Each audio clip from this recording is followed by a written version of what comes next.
Welcome everybody to another episode of Mind Your Own Business with DJB. The show whose name doesn't really matter because you can't hear it because the goddamn helicopter is always here. To my right, I got my co-host back again. You know, I'm really surprised that you keep making it, bro. You know, I mean, it's gonna start being surprising in a couple weeks. You know what I'm saying? We just getting our rhythm back. You know what I'm saying? Getting our sea legs. If it wasn't for us using your cameras, I'm not sure how to get you here. That's real. That's real. Who's this? Oh, I'm glad you asked. Okay. To my left, how can I put this? I want to see what you want to say. First off, let's give you your credits. He is an A-list television show writer. To first the big part of the resume. I would consider you one of the LA gatekeepers. The reason I say that is if you were trying to get somewhere in the entertainment business and you chose to go to LA and pursue that path, there is a very high possibility that you networked with this person. You know what I mean? Because you are in those fields. If you have ever heard of the group Overdose, this is the person that you were emailing when you wanted. Still emailing. Right.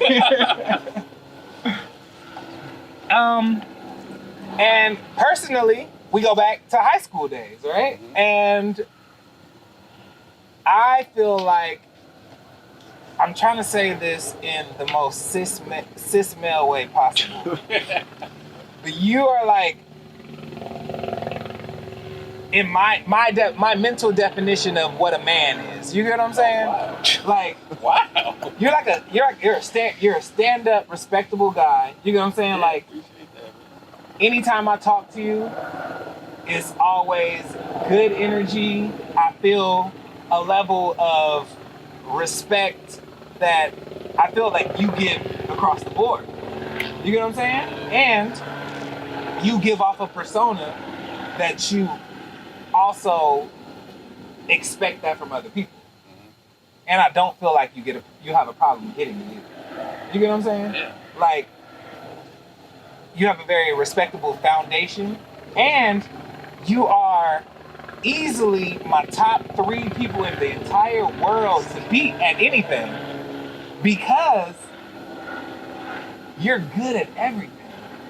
This nigga is good at every single thing. It doesn't matter what it is. I'm talking tennis, beer pong, basketball, writing, music. It doesn't matter. Like, he's a competitor.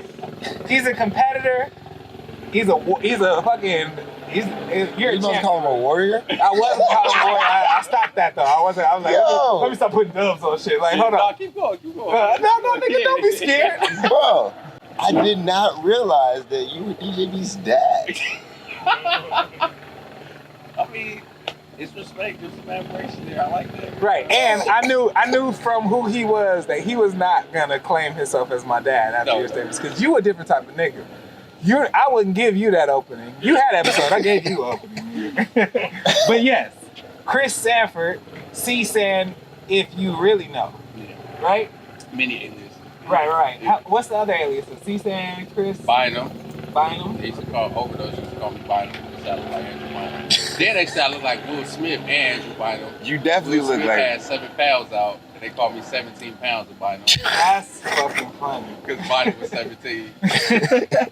Then it was C-Sizzle. I got that from when I was working with Casey. All the niggas start calling me C-Sizz. Right. Then, yeah, so it just, I don't know. Whatever. It's a bunch of them. So, as a manager, you do a lot of writing. Yeah. Like, I would say, like, emails and writers and all that shit. Like, so writing is just in your nature. Honestly, it took me a long time to even know you were a writer. Bro, it's so crazy because, like, I, like, wanted to write in TV and film my whole life, low-key. Like, my pops was a director when I was younger. he works as a technical director for CBS now. But like he was doing short films, he was trade tech and shit when I was a kid. So that was like in me. And even when I went to CSUN, at first I started off journalism, then I switched to CTVA. So I was doing the shit in college, but you know, rap was just like that shit was moving. Like we was in that renaissance, so it was like it was always in the back burner. And then like with Overdose, it was always like y'all niggas, like when we would meet with all these agents and shit, it was like, what do y'all want to do? Like y'all going our music videos and short films, they like y'all gonna transition. We like, yeah, we gonna be like the next DJ Pooh and like make Friday and you know what I'm saying, do the new version of that. So it was like it was always writing was always there, but you know, music was just like at the time. So it was like I would have been a fool not to do that shit at the time. Like so it just put in front, you know? Right. I gotta tell you, our camp was ridiculously jealous of y'all camp. Like the movement that y'all were doing, like we was like, but Overdose doing this. No, bro, but you gotta remember, dog. Do y'all remember when we started PI? And man, that's what I'm like. Y'all niggas brought us to the first like real studio. Remember that shit? The PI Fly Guy. Y'all gotta love it. No. Hey, that song made waves. Yeah. Tiger made a diss song on us. Yeah. That was when us and Tiger was on the come up, and then their people made a diss song. P.I. Fly Guy, y'all some rookies, nigga. Yeah. Oh yeah, bro, I forgot about that. I don't even know who said that shit, but it was they side that said that. I forgot about that. That whole damn. And then I heard that Tiger was like, so them niggas don't want it with me, right? And he was right. We did not want it. We're not because we were afraid of getting barred. I just didn't know who that nigga was. Like I was like, who the fuck are you? Bro, he was connected. What's crazy is Tiger like got introduced to all that shit through me. Because I was like best friends with close friends with his girl. And think about it, when you 15, 16, like who is this nigga friends with my girl? He did show up to my graduation party. We performed at his graduation party, and we had the house rocking, right? And at whose graduation party? At my graduation party. Right? Yeah. So we performed there, killed that shit, right? Tiger was there, told the DJ whatever he needs to tell him. DJ shut the music off and was like, Tiger's in the building, y'all, it's going down, Tiger's in the building. Everybody was like, who? Right? Played his song, it didn't go over too well. And we thought we won. We was like, oh yeah, this nigga ain't got shit, boy. We won the battle. You know who won that war? That's 10 billion and OnlyFans. Hello. Right. Wait. He in Calabasas killed. What? Oh, he's one of the biggest OnlyFans content creators ever. He's 10 million and probably more. I thought you said billion. Oh no, million. But still, shit. No, not that, but like that's just a lot of OnlyFans money. Mm-hmm. Bro, Tiger was like a North Star, man. Bro, for me for a minute, because like he was the first person I knew that was like popping.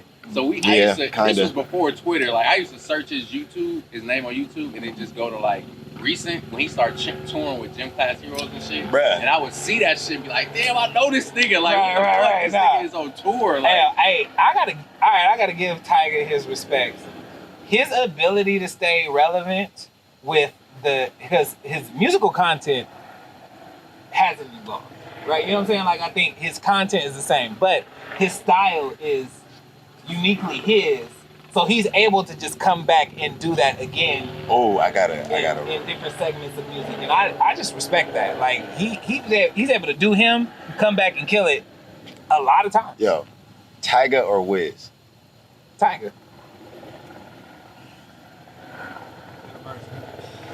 In the verses, Tiger.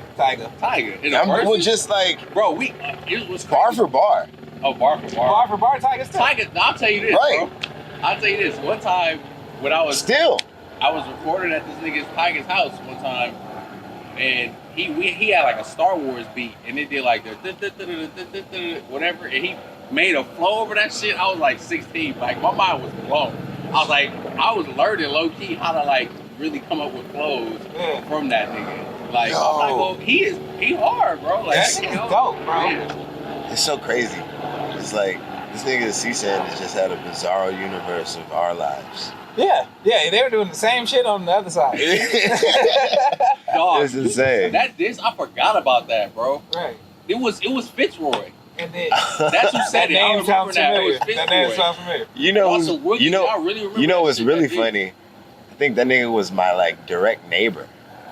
He heard your songs from your house. That nigga was my He direct was studying neighbor. your shit. He was my studying shit out direct your neighbor. window? I think that's who that is. And I got cool with him like years later because he was working with Imano Mari, and I was just like, this is funny. Like years later we cool, but I forgot all about that whole little beef and that stupid shit at that time. That's so funny. Rap. Rap, right? And then like, why does Wait, I'm sorry. He just rolled his eyes so hard. at rap? He was asking us, Bro, what did that mean, bro? bro, Like, because I'm jaded, bro. Rap is just crazy. I'm so cool. I still love music as just an art form, but I'm so jaded just from the experience of the music business. I'm just like, but when I think about shit like that, we was having fun back in the day, bro. Like, Ridiculous. it was really like, it was an outlet for us. It kept us out of trouble, you know what I'm saying? It gave us ambition. We always had shit to look forward to. Right. It was like friendly competition. Like, we was all keeping each other on our toes. It was good. at what point did you start to get jaded? Dog, I'm gonna be real. Once we like signed, and it was like you think that you have everything, and it changed niggas' mindsets, and it was just like it became something totally different than it was before. It was just became about entitlement, it's like you feel like you reached this pinnacle, and like now I just deserve everything, and then you start seeing the business side of it, and it just like takes away from before it was just like we would shoot a video with Chuck and get the camera and just go in the backyard and make like Don't Want to Be Your Girlfriend or something like that. But now we gotta have this crazy budget. Now we gotta have sponsors for the video. Now we need all these red tapes and red flags that just like suck the creativity out. Man, I give you guys a lot of credit for giving Calmatic his 10,000 hours. Oh yeah. You know what I mean? Like you guys were the test dummies to elevate him to a ridiculous level. Mm-hmm. You know what I mean? Yeah, we bro, from the beginning, because me and him, I met him in the dorms, and then we all got at Seaside. Yeah. Shout out Northridge, Yeah, bro. Northridge, It really kind of like right, birthed some legends, you know what I'm saying? I remember, bro, you said a joke at our senior, was breakfast or some shit, where you was like, every nigga in here got to see son. Like, you got on the mic. I see the rest of y'all at Seaside. Yeah, like, every nigga in here got accepted. I was like, damn. That shit was for real 13th grade. You want to know why? What? Because I remember that a college requirement was Spanish 2. And I never took Spanish 2. And I still got into CSUN. I was like, oh, y'all just let anybody in this motherfucker. That's what's up. I see y'all out there. But it still was it was a good school, bro. No, We had a it was crazy dope. campus, If you took advantage of it, It was a crazy campus, It low is. key. you could get whatever you was looking for. Especially back then. I definitely don't know what it's about right now. I'm sure hopefully they put some more money into it. But at the time, like the cinema department was like new and like popping. Cheech had just put a whole bunch of money into it. Who? Cheech and Chong. Oh, no shit. Cheech and Chong gave Northridge money? Yeah. Cheech went to Northridge. Ah, he looks like he went to Northridge. He learned how to smoke there, Yeah, bro. for sure. He learned how to smoke there, like all of us. Our generation fucked CSUN up. Like, we the ones who got all them dorm rules and all that shit, because we was acting an ass in them dorms. Bro. Yes, I was. I for sure was. Yeah, it was foolish. Oh, yeah. We the ones who because I remember I went back up 3 years later, and they had to have guests sign in, and the gate was closed. I was like, that was none of that with us. Right, like, no. we was getting motherfuckers in. yeah. Just walk. Yo, one time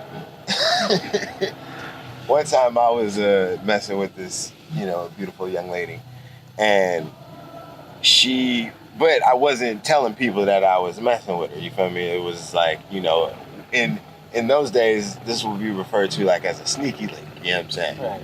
And she popped up. What is happening around here? Hold on, real quick. Like, somebody's having fucking music rehearsal. The bird is out. Like, god damn. But go ahead. So I'm in there studying with my manager. You know what I'm saying? Me and my manager up against the wall. We're having a study session and like smoking and shit. You know what I'm saying? Watching TV. Chuck. And then I get a knock at the door. Bang, bang, bang. I open the door, and it's this sneaky link, my sneaky link, showing up at 8:30 at night in a trench coat. I remember the story. And then I'm like, yo, what are you doing? And like, she couldn't park inside, so she like had walked.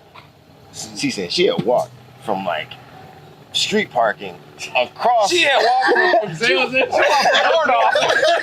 Damn, not Dornoff. Nigga, and it wasn't a full length. It was like a half. Yeah. I saw the way out. You feel me? And like, I'm like, yo, this is doing a lot. And then it's people, you know what I'm saying? Like, I wasn't letting people know. Like, it was just not a thing that I was telling people, and everybody was awake. Everybody was there in the kitchen. You know what I'm saying? Wait, how did she get in? Cause it was open. We needed key cards to get in. You did, Oh no, but like you I could. ain't never need no. They was opening for her. Yeah, it's like yo, like you just. You know what I'm saying? And then. Hey, I let you wear an ass out trench coat. Right. And then so I'm like, yo, what is happening right now? We gotta go somewhere. So we go to the car. The car? Bro. What was your roommate? You had trench coat sex in the car? I had trench coat sex in the car. Oh, Trench coat sex is living room shit. yeah, come I on, know. man. But It was 8:30 in the It was too early. you know what I'm saying? But it's not too early to go fuck in a parking lot? What day was it? Because I don't say the activity. Was it It was like a Thursday. Come on, man. If it was a Thursday, that's too much activity. It was so much activity. It was so much activity, and I was very mad at Sneaky Link. You know, but I was really to say that you could walk in and out Yeah. very freely. That's what an example of that is. There's a new episode of Rapture coming out today. Yeah. What episode is it? 6. Hmm. So, Okay, out so next week. I'm about to say your shit is your My time shit to is shine next is next week. What, did you have any input on it? Yeah, we kind of like we took like the Insecure model the same way because Sarita came from Insecure. We break everything together. So when it's your episode, you like outline it by yourself, but we all have input. But so you have like, you put your touches and your imprints throughout your episode, but we do everything like together. So, but we do like break out rooms. Like, so it'll be 2 rooms, right? Where it'll be like, we'll all as a group come up with episodes 1 and 2 together. We'll come up with the beats for 1 and 2. And then you'll break out, and then 6 writers will go work on 1, and 6 writers will go work on 2. So I wasn't in the 6th room when we broke out, so I didn't have that much. Or was I? I don't even remember shit. But, you know, sometimes you're not in that room for that episode. Yeah. But we all work on it together. But tonight was Kid Fury and our lead, Shauna, Aida Osmond. That's dope. I'm trying to say her name correctly, but she, it was their episode tonight. It's a really good episode. Though. Nice. I gotta be real with you. I said it on Twitter too. This shit gets better every single episode, man. And I am pissed when it ends. I hate the endings of rap shit because I'm like, no. What do you mean? It's just starting to become something. How could you end it on this part? Like, it was so funny. I was like, why? I said to you and Toad, I was like, not y'all. Not you too. The 30-minute shit is crazy because it's like, it's literally HBO protocol. It's not Issa. Everybody like, why Issa shows? Like, if you're a comedy, it's 30 minutes, period. That's it. They'll even tell us sometimes, like, this is too long, cut it shorter. So they'll make it shorter. You know what I'm saying? So it's not us. And it's like, nobody be like, why Barry only 30 minutes? Why Entourage only 30? You know what I'm saying? It's like literally Issa show. So do you get extra money for going on press runs and telling lies that Issa doesn't have any control over that? No. Don't act like she don't run HBO. I know HBO's her YouTube channel. Hey man, they need to do whatever they can to keep that black woman happy. she's delivering. No, for real. Because even Sweet Life, like, I'm a legit fan. Like, Bro, I'm a fan I'm of so rap shit, pissed like, all that at shit. my roommate. This nigga was watching Sweet Life, and then like I found myself watching like 3 episodes. You mad he got you hooked? I'm like really tied in, and I'm like, yo, what is going on? They powered This you, shit is nigga. That's what niggas did to me with This power. shit is insane. I'm way too old to be this invested in these young niggas' lives. Like, oh my gosh. Like, how much is that shirt that he's wearing? What does he do for a living? Then I look up the shirt. It's like a $1,600 shirt. It's like, what's going on? I'm like, that'd be yo. the biggest part of Sweet Life. I'm like, how are y'all niggas moving like this? Bro, the craziest shit. Is y'all daddy's John Sally or something? Wait, no, that was Baldwin Hills when they had the that was Baldwin Hills. I just made that up. That's a real thing. No, I mean, John Sally's daughter is a real person. John Sally has kids. Oh, okay. They're not on Sweet Life. Okay. Allegedly. I used to be fucking Ty Lynn from Sweet Life's camp counselor, bro, at Westchester You used to be Park. fucking Ty Lynn from the camp counselor? Yes, at Westchester Park. I was her camp counselor. She was a teen camp though. And I was like 18, nigga. Me and fucking rest in peace my dog, Daron. Oh, man. Me and Daron, my brother, man. Rest in peace to him. But we were her fucking counselor, dog. And she was like 14 or 13. That's okay. Yeah. That's a Daron fan. Oh, yeah, okay. Okay. Yeah. Fuck. All right. So this is what I wanted to do with you guys. I just went on the podcast a couple days ago, right? It was a music-oriented podcast. And we made a top 7 West Coast list, right? In no particular order, but anybody who had to be there. But what I wanted to do was expand on it with you guys and move outside of hip-hop culture and just go black culture in altogether. You know what I'm saying? Because I realized we gave a lot of people roses for moving hip-hop culture forward, but like hip-hop culture and black culture are very intertwined with each other. Like there's a thin line between them, motherfuckers, right? So if we had to pick a top 7 West Coast black Culture mover, okay. what would this list consist of? And this is not your list against my list. We're making this list together. Okay. Oh. You know what I'm saying? Well, I got and there's 3, no particular order. I got 3, maybe 4 really solid entries that need some consideration. Tell me one of them. Ice Cube. Ice Cube. I said that on, and it was a hip hop oriented one. So he was. But one of I the, mean, this was just culture, though. Right. Yeah. And he was one of the ones that were solidified. I said if the book was called West Coast, Ice Cube would be the author. Damn. You know what I mean? Mm-hmm. And forward. And I feel like he let us know that it is okay to, and correct me if I'm wrong, because John Singleton might have beat him to this, but I'm not good with dates. But he let us know it's dope to depict where we're from in film. You know what I'm saying? With Friday, with Boys in the Hood type shit. You know what I mean? I mean, they did that together. Yeah. Well, Friday was us. Well, you got to put John Singleton in. Yeah, no, it's John Singleton. Strong John consideration. Singleton is definitely in. John Singleton, and then Dr. Dre will be in there, right? Yes. Hands down, Dr. Ice Cube, Dr. Dre, John Singleton. We got 3. I got a low key crazy wild card. I want to hear it. Taz Arnold. I mean, I don't know. Listen, That's a very wild card, It's a but wild I understand where you're coming from. because if you gotta think, Do you know who Taz Arnold is? Yeah, of course I do. I'm gonna tell you exactly who No, he is. listen. I get Bro, what you're The saying. fashion movement in LA, especially at that time, like peak Streetwear, 2000s, bro. like all that shit. He influenced so much culture and so much Teaser. style in LA. Oh, okay, Yeah, there like, we go. there you go, you got to figure it out, And you know, he was in Sarah. yeah, he was He's one of them crazy niggas in the picture with Kanye dressed crazy. That's crazy as that. When they did the gay fish on South Park, they did. Oh, Taz Arnold was Taz the Arnold crew? was one of the niggas. Like he was next to Virgil. Yeah, he was. and he like low key started social media with he like started OnlyFans kinda.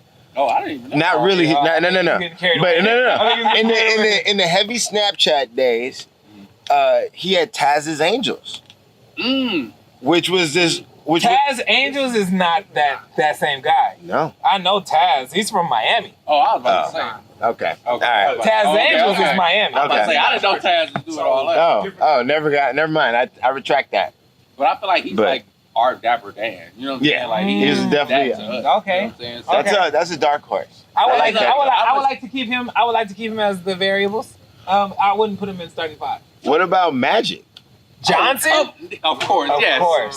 That yes. you can't. He's a solidified Come on. choice. He's That a was solidified another, choice. you know. Nigga, it was Magic Johnson's Fridays, Magic Johnson's Starbucks, Listen, Magic Johnson 24-hour fitness, Jesus Magic Christ. Johnson theaters. Yes. It was our culture and Where Where you everything. can laugh, cry, And and stuff your face with popcorn. And you could do it in your own community. Boom, boom, boom, boom. I don't think Magic Johnson knows how to say the letter N. Community. You can do it in your own community. Yeah. But who gives a fuck about the N word? Who else? Okay. Issa Rae. Yeah. I was going to put her up there. Yeah. Bro, well, of course, Nick too. But Wait a minute. Hold on. Wait a minute. I told Issa this after when Nip passed. I was like, "There's nobody doing more right now for LA than you." Right. After Nip, like you are the North Star right now. Nip was the North Star, but now I think, and I also feel like Nip That's a put crazy. the fire under her ass. You know what I'm saying? Like that story helped her want to push that more. You get what I'm saying? She was already kind of doing it. You know what I'm saying? But I think she did it way more after that. I also could be wrong. Nip might be number one. Number one, I'll give Magic Johnson more than Nip. Come on now, bro. Come on, bro. No, I get what y'all saying, but What? Just listen. You gonna put Nip at the top of the list? We I didn't even have to put an order on the been- list, and now you doing this. No, listen. I ain't never seen Magic. Nigga, you would still see Nip no matter what in the hood giving inspiration to niggas physically. It's one thing to do it from a distance, but like you would literally see Nip everywhere. Magic Johnson is on a higher level though. Oh, of course. I done seen Magic a couple of times. Where when he get his little camps? What was that shit that Magic Johnson summer shit? Midsummer Night's Magic. Whatever that shit was. He had the bro, like especially during the like 90s and He's not shit. even from here, and he putting on from here. Like you got with Kobe too, then. Yeah, he is. He inspired the world from the city. He inspired the. Oh, okay, so Kobe, Matt. I say, where are we? They not natives. No, fuck that. We got to keep it at native. No, bro. we don't. We don't. Magic. So that's why Nip is over Magic, because he's a native, bro. Nope, he's on the list, but he's not over Magic. He didn't do more than Magic. Magic Johnson put white places into black neighborhoods. Like, we didn't have Starbucks. We didn't have a movie theater. We didn't have movies, bro. nigga. How did they have you ever seen Starbucks name something? We had, come on, man. We had a movie theater. I mean, do you remember LeBron Coliseum? Where the fuck was it? LeBron Coliseum was a movie theater. Nope, I don't know nothing about that. It was a movie theater. I don't know a goddamn thing about that. Is what I'm trying to tell you. You might be right. I don't know no theater. Where the fuck was it? That was this whole mission. It was LeBron Coliseum. That was it. Nope. Where the Chase Bank is, that was a movie theater. Oh, maybe I don't know. I'm telling you. I ain't never heard that motherfucker know.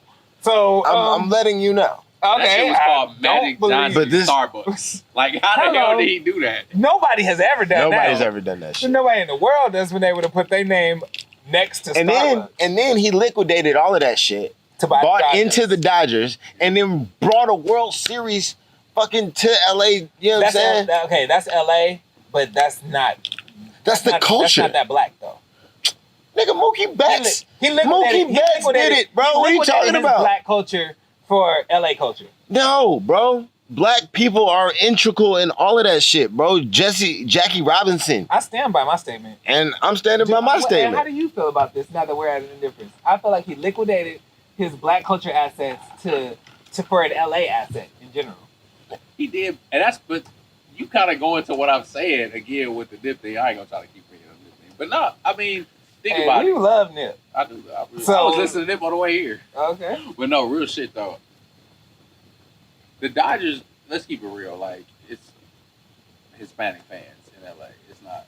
Which they are. They here. They in arms with us. They in our neighborhood. You know what I'm saying? Yeah. They here with us. Bro. But it ain't us. Yeah, that's our. Niggas is not at Dodger Stadium like that. That's our culture cousins. I understand that, but like culturally, baseball is in black people. You got okay, Daryl Strawberry's from the '60s, but what are you even saying? He was Crenshaw, didn't Yeah. He's from the. I'm saying culturally, baseball is in niggas, bro. Basketball is in niggas. What are Yes. you talking about? You're sounding crazy, Also, bro. I don't understand how also, you're expecting people to jump on what you're saying. Also, I'm just saying, Basketball I is played in Little League and it was popping, Football is and in it was niggas. all niggas. Baseball is not in niggas. It's What not. are you talking about? I disagree. Right. It's okay to be wrong sometimes. If you look at it, who's playing, it'd be a lot of like Afro-Latino niggas. Go ahead. And then look at basketball. Niggas. It'd be, we're saying the same thing. No, we're saying different things. Nah. Afro-Latina and black is two different things. Mm-mm. You can't leave out the Latina. Don't discredit their Latino. Yeah, they still niggas. They're still Latino. But this is a good time. You're a competitive person, right? Very. I got a game called Celebrity Network. Uh-huh. My good man back there is going to give us a celebrity. Uh-huh. We say their net worth. Whoever is the closest does not have to take A shot. of liquor. A shot of the drink at a Paloma. You want to just chug a Yeah, little chug? yeah, a little That's chug. fine. I'm going to take a shot if I lose, which won't happen. So this will just be sitting here. How By you the way, doing? the Paloma's good. By the way. Thank you. I've been tweaking that motherfucker for the past couple weeks, and I've been practicing. How is it? I like Palomas. You just I put me turned you on. on. Pause. All right. This one should be easy for all y'all. Should make the most sense. $6 million. Sammy Sosa. Magic Johnson. I knew you was gonna say that shit. I wish I would have knew we was gonna talk about this shit.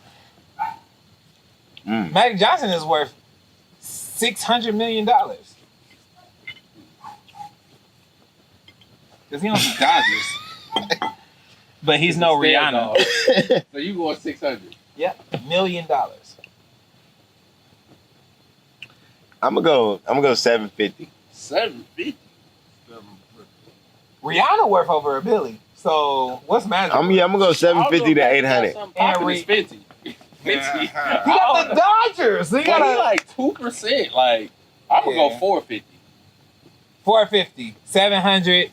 I got 750. No, you I said said 600. Okay, You fucking look at this nigga, Didn't do it bro. on purpose. Didn't do it on purpose, bro. You always trying to vilify me. No, not vilify. I just be Trust listening. yourself next time, because you was right. Magic Johnson is worth $620 million. I was right. Hello. So, I don't got a drink. So you gotta take a shot of the liquor. You know, he's done. Miami ruined him. oh yeah, Miami put me under, bro. But I'm going to take a, Nah, I'm going to take a big go. yeah, for sure. 7-Eleven. It's okay. Evan only drink half his shot. I'm gonna take the other half. It's okay. Fix yourself, baby. What's that on your shirt? So this is, y'all know Sham 1016? Mm-hmm. You heard him? No, Artist from LA. This is some merch from his show. I went to a show. He did it called the Set Gala. The Met Gala was the Set Gala. And he had everybody dressed up to come to the show. Like they from the set? Like it was like he was going to a gala, whatever the fuck. Right. That's one of them GIF gift Yeah. words. But nah, yeah, I went and bought it. You know, I be trying to support everybody. You know, he's hard too. Like I fuck with this shit. Everybody take him out, Sham. You know what I'm saying? Is that S or C? S. S. Gotcha. Foul play. Where were we? I don't know. Our top 7 list. Oh. Yeah. Our top 7 list. Where are we? We got Magic Johnson as the number You one. might as well just put Nip on there because He's on there. C-San won't He's shut on up there. about it. Right. It's on there. No, hey, that's my name. We share a birthday. You feel me? Oh damn. Yeah. We got Oh, happy birthday. Magic. Oh, thank you, man. Magic, Issa, Nip, Ice Cube, Dre. That means only 2 more people. Then we should think really hard about this. Tookie. Tuki Williams. Gang culture is LA. Period. Tuki Williams. And he introduced gangs to LA. So Tuki Williams. how can I come on, bro? I'm gonna give it to John Singleton before I give it to Tuki. Both 6 and 7. John Singleton. Hell nah. How you, bro? Gang culture is LA. Tupac? I would give it No, to it's from.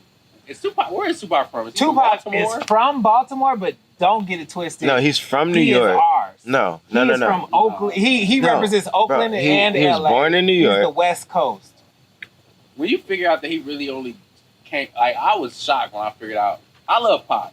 But like for some LA shit, he came out here after he got out of jail. For this If you don't know nothing about hip hop at all, you still know that Tupac was the West Coast representative. He of hip-hop. was, but he hurt me. They get to find that out. But that was our guy. You know what I'm saying? That was our face. Like, and he equally represents the Bay and LA. And the Bay needs their credit for being the West Coast. You know E40? Oh shit! Damn, yeah, we didn't even put nobody. We didn't talk about Too Short. We didn't even talk about E40. And my curveball that I always like to throw in. Diggs? Keep the sneak. Well, shit, if we go in there, nigga, Raphael Sadiq been putting on for the West Coast. Nigga. Raphael Sadiq been putting on. Yeah. Shout out never rains Raphael in Southern Sadiq, California. man. He makes perfect He music. really does. He makes perfect music. And he elevates the West Coast sound.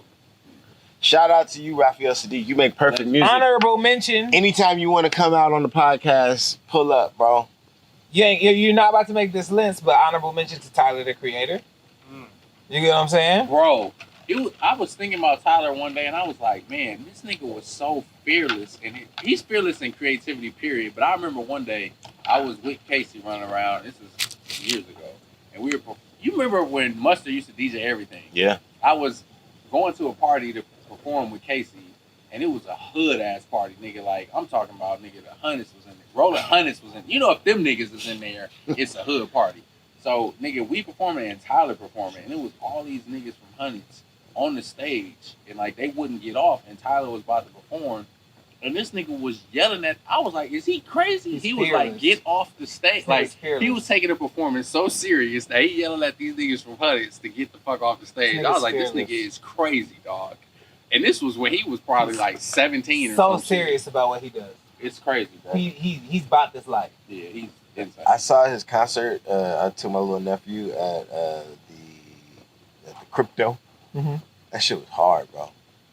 I don't listen to his music, but I definitely appreciated the fuck out of his performance and went back and listened to the last album, and that shit is awesome. It's really good. So that shit is awesome. You named the curveball in passing that I wanted to say should be a candidate for this list. David Diggs? Yeah, but I call him Mustard. Oh, okay. Oh, his name Dijon. Well, funny enough. Yeah, I mean, bro, if you think about where Mustard came from, bro, he really DJ'd. But if you think about what he did, though, he has the relevance to this list that Dre has. Meaning, Dre brought hip hop from New York. Mustard brought hip hop back to LA. He did. Single-handedly. He did.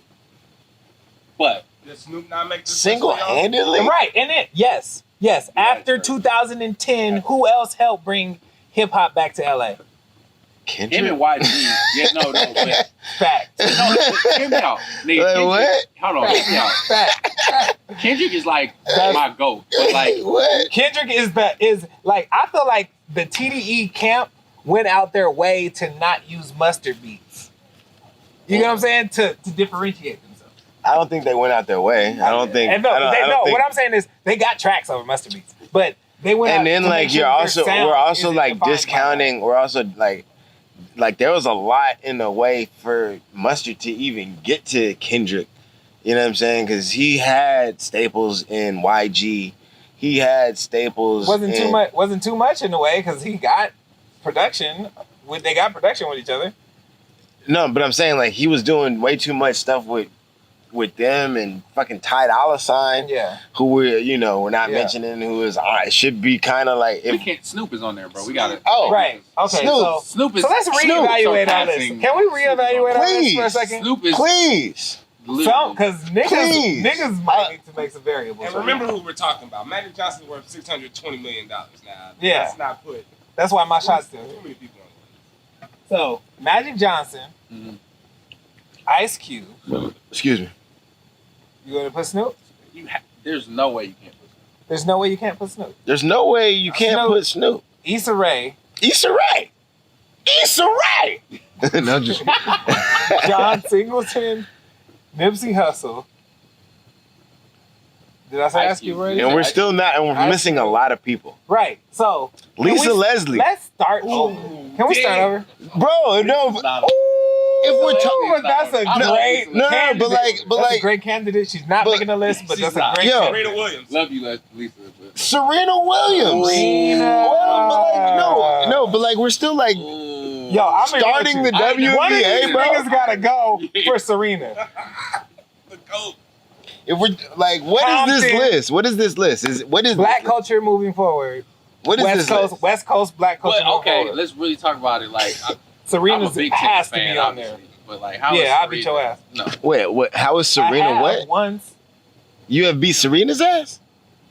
I You- play Serena. you the male Why? Serena. Wait To a me. minute. That's a story time. You did what? I beat C-San in tennis. Before. No. What did you just say? You beat Serena? I didn't know, nigga. No, I didn't say that. You said you what? We, Played. You played Serena? I wouldn't say played, but it was. It was playing. You went back and forth with Serena on a tennis court? Well, Drake could beat her.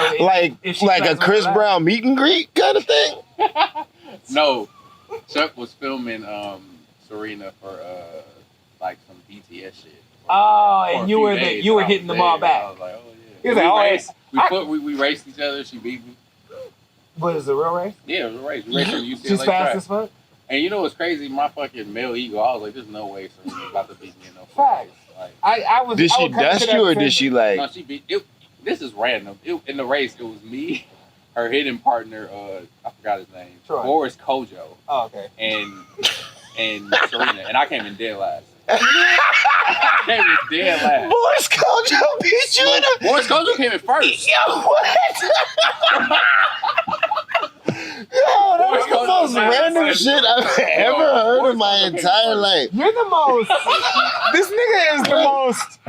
I just happen to be there, nigga. I know, Bro, Wait, I'm sorry, bro. I'm Boris sorry. Kojo fast as fuck. bro, it was random, dog. It was so Boris crazy. Kojo fast as fuck? Bro, How long was the distance? it was 100 meters. We raced on 100 UCLA meters? track. She was training at UCLA. We raced. Y'all did 100? Wait, bro, you did 100 versus Serena and Boris Kojo. You did the worst at the 100. And I came in dead And last. the hitting partner. Yeah, all right, now Did he how go in with shape third? were you? Huh? How in shape were you? I was like 24. I was in some good shape. So I was really like, all right, I'm about to be on these niggas. Like, but her hitting partner was like damn near a pro tennis player too. Yeah, Right. it's a pro hitting partner. So he was. I didn't think. I just was like. In my, Where did she Boris place? was in good ass shape. Like, Was she second place? Wait, where did she place? Where was the hitting partner? y'all niggas got so many questions. It's really the same question. No, it's so many fucking questions, bro. Like, I think Serena came in like second or third. I don't remember, but I remember I was there. Like, that's a Super Bowl commercial We in just itself. know Boris is first, Boris was C-San is first. last. Yo, that's a perfect fucking Super Bowl commercial, bro. Boris Kojo, Serena Williams, the hitting partner, and C-San just running 100 meters, and then C-San finishing in last. And you could slap whatever logo. It don't matter. It don't matter what logo. Yeah. Wachovia. Yeah, Hulu. And that's the reason I got my. This is Hulu has last sport. That's the reason I got my passport though. Is that day we were literally sitting there after we raced, and she was like, "Are y'all coming to Montreal with us?" And I was like, I'm like literally like, I don't got no pass. I don't know. I don't have a passport. And then the next day I was like, that's the type of shit. You never know what can happen. I was like, that'll never happen to me. He's again. like, I gotta stay ready. Yeah, I gotta stay ready. Yeah, I get that. So yeah, that's my rank. Serena Williams, the culture mover of the West Coast, inspired That's you so funny. to get A passport. your passport. Oh, wait, back to Boris Kojo. Bro, he was Where he fast from? as fuck.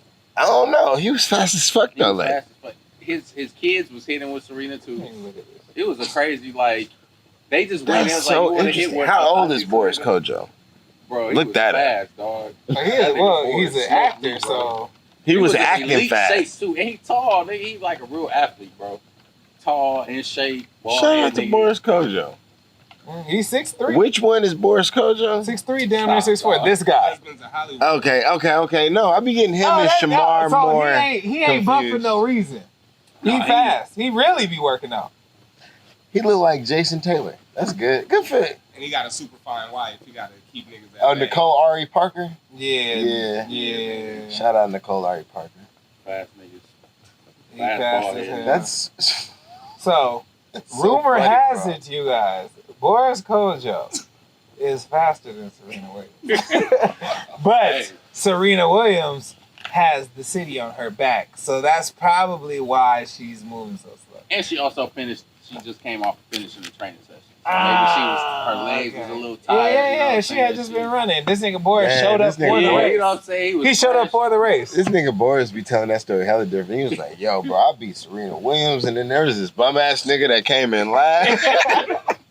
I gave him some water. I went to the cooler, got him some water. He was just now finishing. And then he was like, Hulu got a lot of sports. Wait, we gotta fix that mic. You want to do it like this? Oh, yeah. Okay. There we go. You did that? Oh, yeah, we'll see about that. Can we do another round? Let's go. Boris Kojo. Please don't do that one. Of course I'm not going to do that one. Nicole Ari Parker. Serena Williams. Oh, the culture mover. Damn. Is she at that Billy conversation? She's at 6 million. She's 600 million is my magic number. You just gonna keep staying at the 6. Let's see how it goes for me. I accidentally drank my shot. I'm gonna say 750. She got a lot of money, man. Didn't you do that last time? Yeah, y'all niggas doing the same. You got This nigga talking about he bringing out Mr. Morale and the Big Steppers. She got over 100 million on the tennis court alone. So Bro, she Yeah, got and what about 750. Nike? that's what I'm saying. And then all Beats them by Dre. right, and all them other ones I ain't heard of. Probably a car Anaris. company. Probably Mercedes or some shit. You said 6. I Y'all said keep 6 is doing like- this same shit, man. What number you want me to do? I'm gonna do 5. Fuck it. Yeah. 500. All right, just a tip here. Career earnings and net worth, not Yeah. quite the same. You know, We're going by the Google net worth, nigga. net worth, 260 million. Oh, That's all the damn. closest. She got a damn, so she. But she's earned 440 in her playing career. But you know, you spend, so you buy a yacht. And also- Ain't she married to Reddit? Yeah, that's not her net worth. They signed prenups and shit. You know? How much he worth? Good for him. Because half for of her. that Good is for her. her net worth added to that so that I can be right. So I ain't got to drink this song. Nah, you good. You Good for you, man. You good, you know. We was talking about some But good. why though? Why are you so afraid of these drinks? See, it's not afraid. I just got a relationship where I got that bitch under control. What happened? Dang, he What was happened kind to of you? calling you that bitch. Calling Yeah. her who? No, the liquor was called. No, he was kind of calling you a bitch. Oh I But wasn't. I was trying to get him to drink some liquor. I'm sorry. no. See what happened was. All you gotta do Uh-oh. is challenge him. He'll drink. He might. I'm not. I listening. kind of want to, but I'm not. No, I'm not don't gonna do it. try. You ain't missing nothing. It's Listen, man. Thursday, nigga. Yeah, it's Friday. It's tomorrow. It's college weekend. Do it for C-Sun. I'll take a sip. Hey. Let's take a sip for C-Sun. C-Sun doing it for See, C-Sun. saying that C son. They used to niggas used to say all the The time. internet says Reddit boy is only worth like 70 or 80. That's interesting. The internet is just It's wrong this time. But What happened? so we did ABFF for rap shit, Yeah, All Black Film Festival. All Black Film Festival. And this is that's coming not what off it of- stands for, though. Yeah, that's it. It stands for All Black Film Festival? Oh, American. Okay. My bad, ABFF. Tomorrow. My bad. I'm No. All Black, the network. My bad. ABFF and these niggas got me drinking this cologne. But anyway. So coming off of, we did, Easter did a Hooray Takeover in D.C. And I did a panel there. And nigga, I got drunk as shit and was so hungover at the panel. It was bad, bro. Like, I don't think I bombed the panel, but it was like, nigga, I was up there struggling. You weren't proud of it. I was not proud of it. Okay. So then I was like, all right, I'm gonna come out here and I'm gonna make sure I'm good for the panel. And then literally immediately after the panel, we did the boat, the yacht shit, The Miami yacht shit. Who was Miami the yacht DJ? shit. A nigga that DJs at all the strip clubs out there. So anyway, I get on the boat. I'm gonna just give y'all the whole day. I get on the boat. As soon as I get on the boat, they only got Ciroc at the bar. I'm like, Ciroc? Like, I don't drink no fucking Ciroc. There wasn't no deli on? It was nothing else but Ciroc, right? Okay. So I'm like, damn, I ain't not about to drink. So I said, fuck it.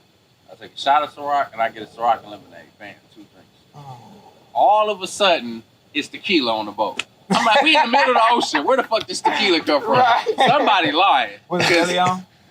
No, it was Casamigos. My bad. They was just whatever. I ain't got no. Somebody was, he's somebody, I don't know. And My bad. nigga, she didn't put in on this. So then I switched to the tequila. So we going crazy. They ordering shots. I'm ordering shots. Whatever. We drinking. I probably drink about 5 more. So I'm turned. I'm on a boat. Yeah. Stupid turn. So we get off the boat, and then as soon as I get off the boat, I'm like, I'm gonna take a nap because I know we finna go to the club that night. I'm like, I'm gonna take a nap. I'm not gonna say who, but people on the boat. Oh, this nigga a bitch. Nigga, you a grandpa. This nigga want to go to sleep. Pointing in my face and shit. I'm like, they ain't drawing no dicks on your face. Nah, these ain't white people. It's okay. So we end up going to the bar when we go back to the hotel instead of taking a nap. And my dumb ass switches to bourbon. So now I'm drinking bourbon. Oh yeah, Wow. you was fooling. So now I'm dumb low. Fooling. Yeah. We go to dinner. I'm just having drinks, champagne, shit like that. This is all day I'm still drinking. Yeah, you drink every color liquor imaginable. Then we go to the club and I'm drinking bourbon again at the club. Who the fuck ordered bourbon at the club? You? Yes, I ordered bourbon. Huh. So now I'm drinking bourbon at the club. Then How we the go hell do you to get bourbon at the club? then Phil and Diallo and no, not Diallo didn't come, but Bashir from Southside, they come. And then Phil was like, let's go to the strip club, whatever. And I go to the strip club, and now I'm drinking Hennessy at the strip club. And nigga, I saw, do y'all remember Chris Muhammad from Westchester? Yes. I randomly seen this nigga in the club with a big ass chain. I'm like, this look like this nigga from, I'm like, is this nigga Chris Why is Muhammad that nigga in Miami? Why is that chain looking like Chris Muhammad? But now, anyway, it's like 5 in the morning. I'm drinking Hennessy, bro. Then the whole next 5 day, in the morning? 5 in the morning. Nigga. Yeah. Next day, bro, we got the screening for rap shit, and I've never been so hungover in my life, nigga. Like I'm hurt I bad. wanted to die. I wanted to die, like real shit. So I'm sitting there watching the fucking screening, and I got glasses on, and I'm like, I'm about to throw up every second and shit. And then we go to dinner, and they brought out the branzino, that fish, and I was like, no, that'll that's it. make you I was throw like, the it's fuck over. up. So I'm throwing up and shit. And then I came home. When I got back home, I just, not even to be that nigga, but I started therapy. So I go home and I start therapy. And my therapist, she from South Central, older black lady. She be on my ass. She sounds lit. That sounds like a good therapist. It is. It's amazing. And nigga, she was just on me, like, you self-sabotage. Like, just really just like asking me, why am I doing this every time? Like, if you notice, and then it just made me start rethinking my relationship with liquor. And it was like, I gotta just start controlling that shit, not letting it have control of me. And she like, we was thinking about, do I have anxiety? Why am I drinking so much? Well, just what I'm saying, like, there's no reason to do what I was doing. Right. Why the fuck are you drinking all these different liquors, nigga? It's some reason behind it. Do you feel like you not enough? You got to be a different person around these people? Like, it was just getting real deep. So I just been changing my. What's your therapist look like? She bad? She don't sound that bad. She an older black. I know, but you could be bad to know. She look like she used to be bad.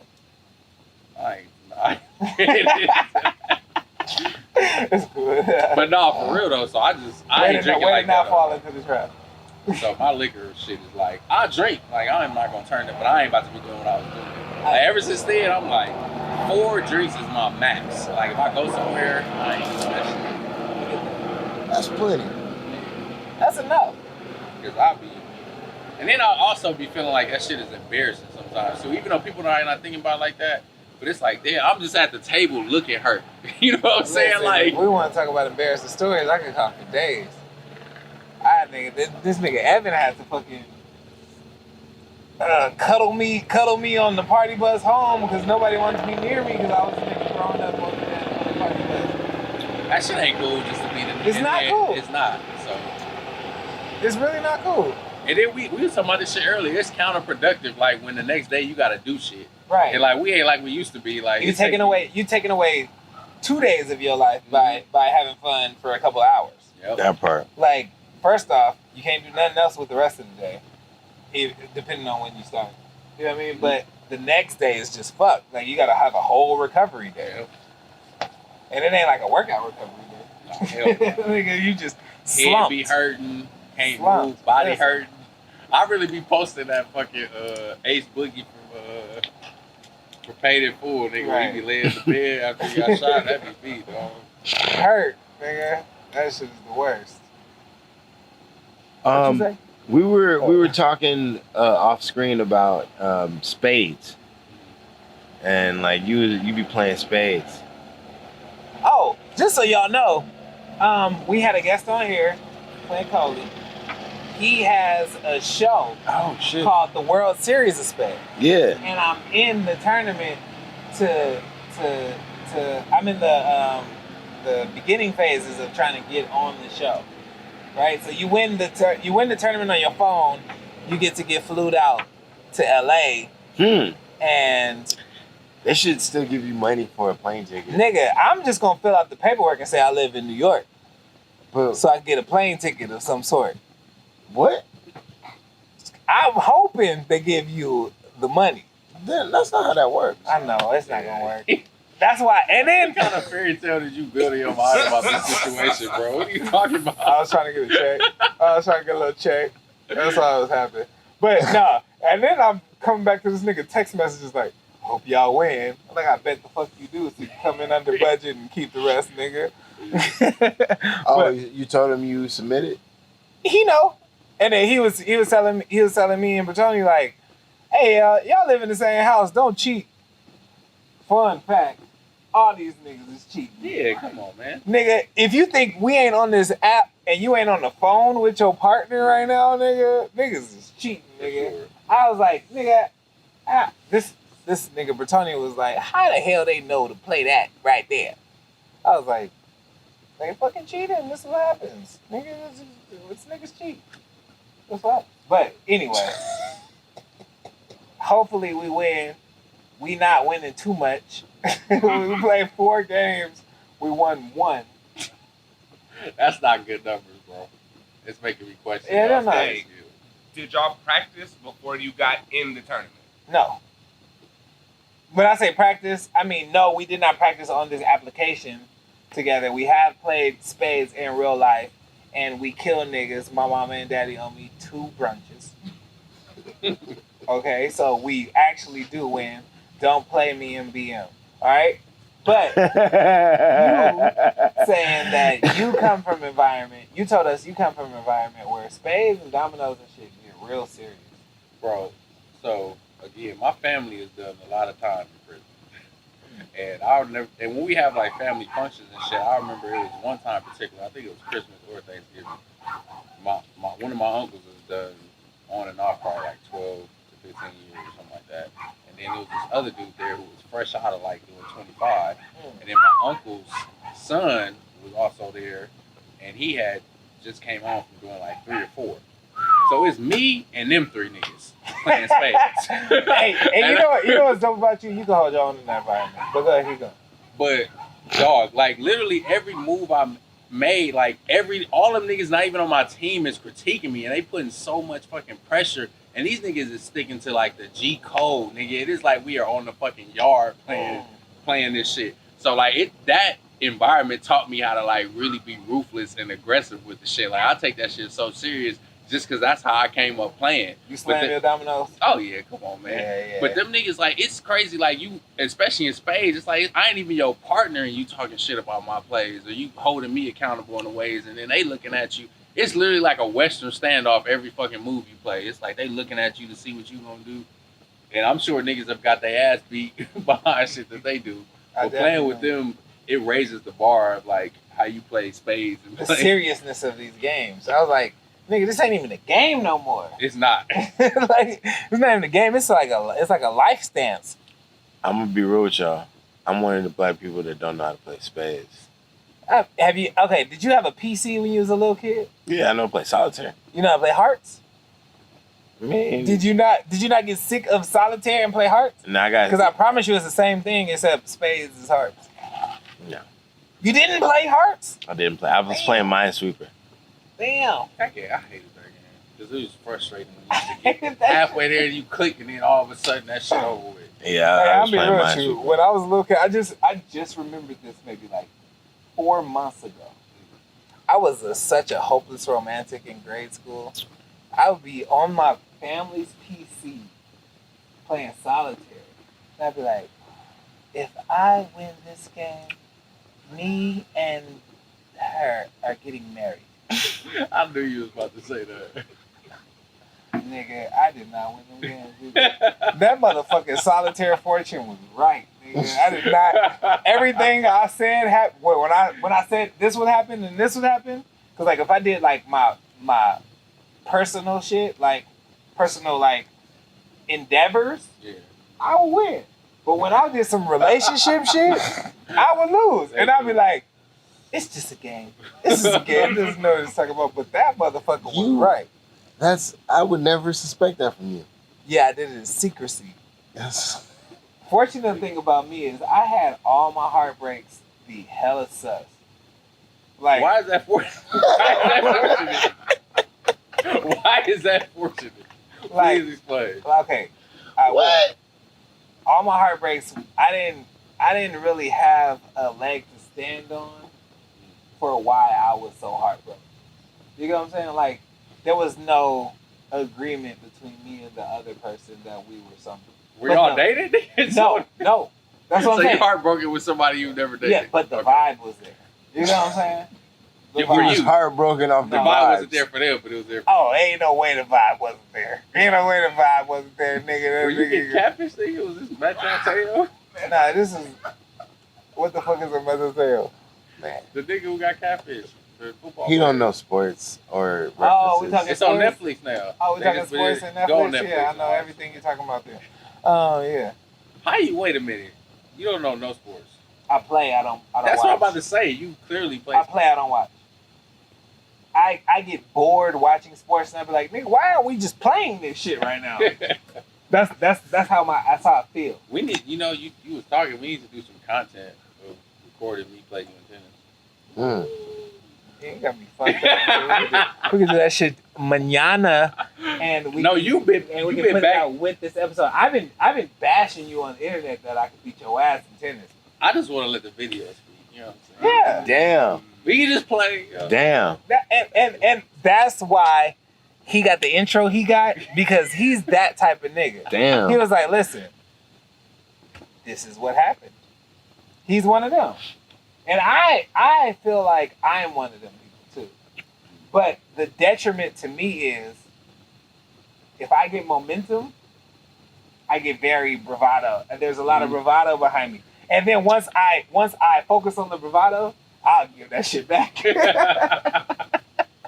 It's real easy to get in this nigga head. Let me win, and then you can whoop my ass. It's real easy. Like I'm like, nigga, you ain't got shit on me, nigga, and then I'll just give the game back. Before and after is hilarious. Yeah, for sure. Cause then I can't deny the truth.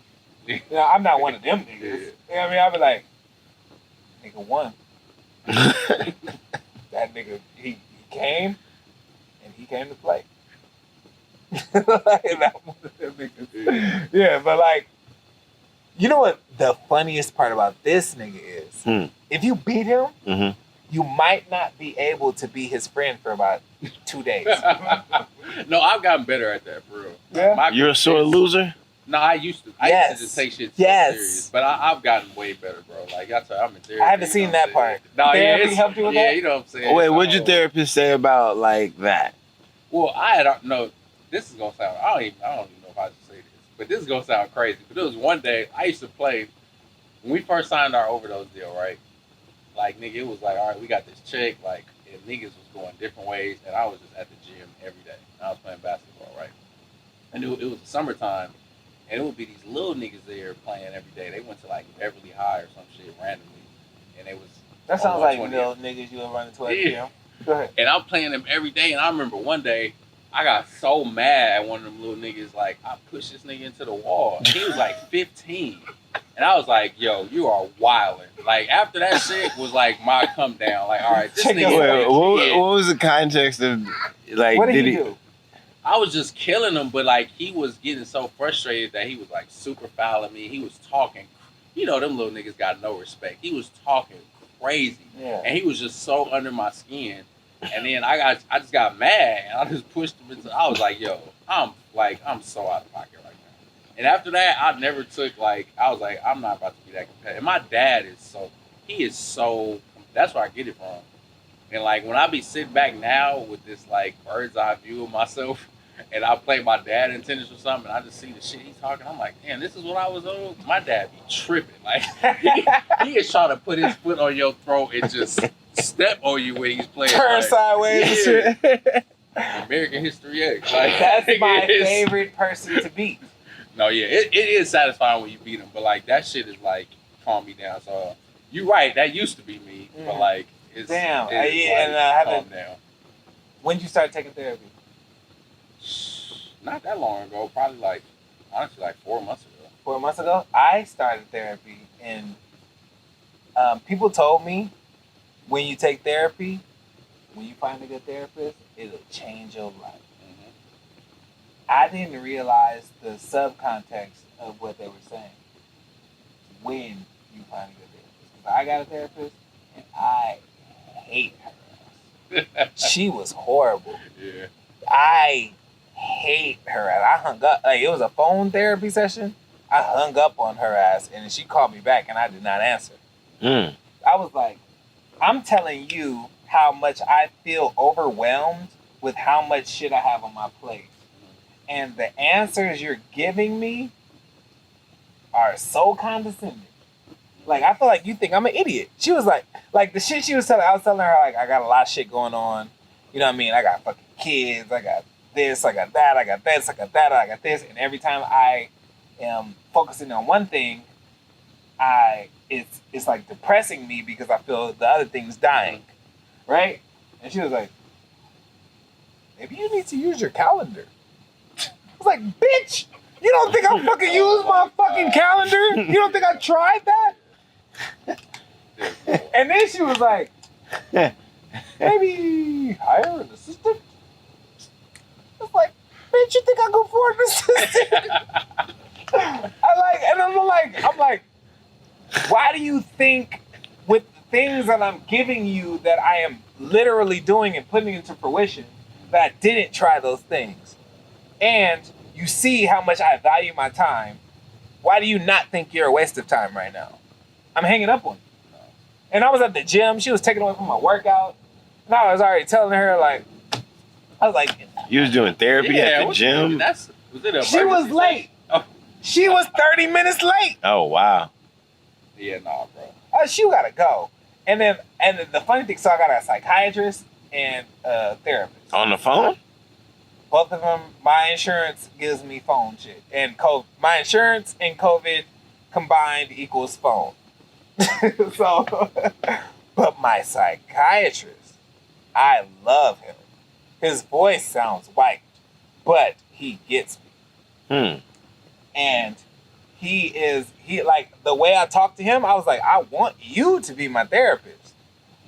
And he was like, I've already been assigned as your psychiatrist, so I can assess what you're saying and give you medicine for that. That's so whack. I'm sorry. Yeah, but I like it. The fact that he can't give you that his role is not to give you suggestions, it's only to medicate you. That's whack. Yeah, agreed.